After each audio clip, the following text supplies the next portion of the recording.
know, it's been 60 years since I was here last. 60 years, that's a long time. It sure is. There's the wall. And all those pocket marks from the bombardment, from the shelling. You were up here when you were wounded. What happened? The truth is, I don't know what happened. A shell exploded in my face and I got covered with shrapnel all over my body.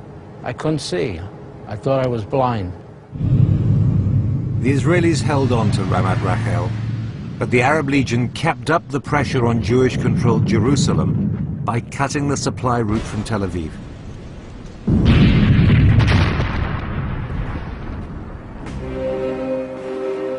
To reopen it, the Israelis tried and failed repeatedly to take Latrun, a strong point on the Jerusalem road. The first time they thought it was defended by Palestinian irregulars. Instead, they faced well-dug-in professionals from the Arab Legion.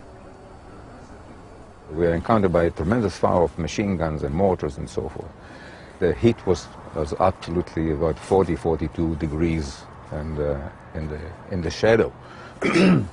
We didn't have enough water, of course, and people were hit all the time. Now, I myself, I was wounded first time in the morning. I got a bullet in my shoulder, and then about 10 o'clock I got another shrapnel in my chest. And the situation was hopeless, as far as we are concerned. In Jerusalem's walled Old City, the Jewish quarter fell to the Arab Legion. Over 1,000 Jewish civilians lost their homes. Almost 23,000 Palestinians left districts of the city captured by Jewish forces during the war. The Legion kept the Jewish-controlled west of the city under siege, but never risked trying to capture it. I think that people fired. For the Israelis, the breakthrough was finding a cross-country route to ferry supplies and pump water that bypassed the Arab Legion's positions. We assembled 13 jeeps. One of them belonged to Ben Gurion. We loaded them with about more than half a ton per jeep, medical supplies, ammunition, weapons. We knew exactly what the situation in Jerusalem is. How important was it for the Jewish forces to hang on in Jerusalem? It's unbelievable how people felt about Jerusalem. They knew that without Jerusalem there's no Jewish state.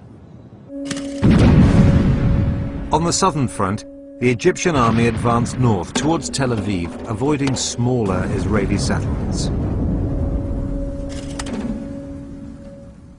But Kibbutz Yad Mordechai was too big to ignore. On the 24th of May, Egyptian armor and infantry attacked. Here in front of me, I have no bullets and I have no rifles to reach them. I need a mortar, I need something. And I was very, very angry that I can't shoot. They're in front of me. And I can't do nothing because the distance is too wide. I have no rifle, I have no munition and no aims to defend myself or to attack them. Outnumbered and out of ammunition, the Israeli forces had to retreat. But they had bought time to establish a defense line further north, where the Egyptians were stopped before they could reach Tel Aviv. After nearly a month's fighting, the United Nations secured a 4-week ceasefire. During the truce, both sides rearmed, but Israel had the edge, with big deliveries from Czechoslovakia of modern weapons, including heavy guns and aircraft.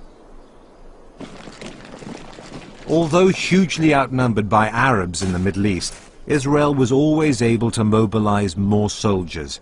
It was now better equipped, organized, and motivated. As far as you were concerned, it was a life or death struggle. Absolutely. This was Israel's most fateful war. It was a case of to be or not to be. When the ceasefire ended after a month, the Israelis were ready for what one of their top generals called a series of sharp, short, decisive, and victorious engagements. The priority was relieving the pressure on the Tel Aviv-Jerusalem axis. Lid and Ramleh, two adjoining Arab towns close to Tel Aviv, were the targets. What happened here was one of the most controversial episodes of the entire war. The Israelis scored a major strategic victory. They secured Tel Aviv and the center of their new country. In the process, tens of thousands of Palestinian Arabs lost their homes, and hundreds of them lost their lives.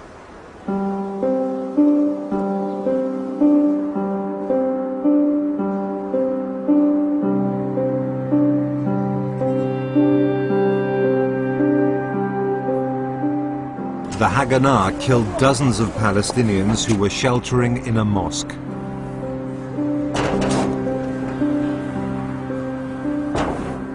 Some of them just left their houses and found this place as a refugee, most of the families. And they thought that this is the way they are very safe in this place. The Haganah army, when they got inside the city, you know, after fears of fighting between the Palestinians and the Haganah, they just came inside this mosque and they just killed all of the people inside here.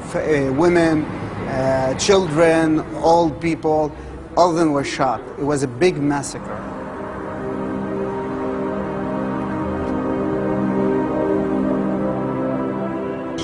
Some of the residents were forced to bury the bodies.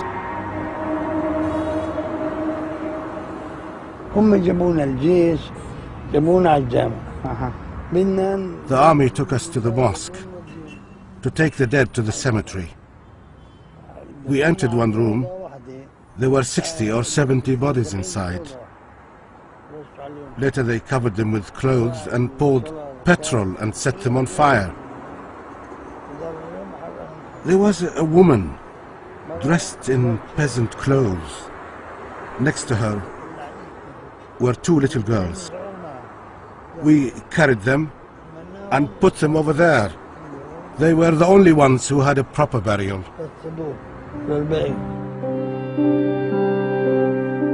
There's a controversy over whether Ben-Gurion authorized the expulsions from Lid and Ramleh. The Israeli commander who signed the order believed that he had. More than 50,000 Palestinians were forced out. It's not a secret anymore.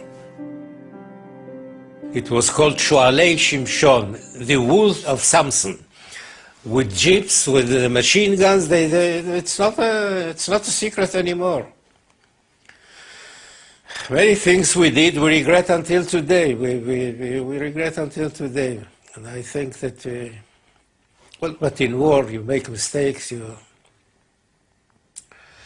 Anyhow, there was no clear order from Ben-Gurion how to deal with the inhabitants in an occupied village. But could Israel have functioned with a big town like Ramleh, full of Arabs? Could you have built a state if you had that many Arabs living right in the center of the country? No. Many refugees died on the long walk to the Arab lines. The offensive ended with another UN truce.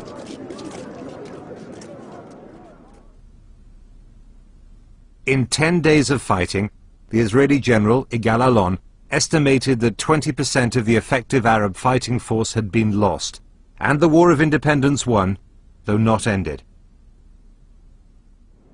In the remaining months of the war, there were more Israeli offensives, more Palestinians were forced out, and there were more ceasefires.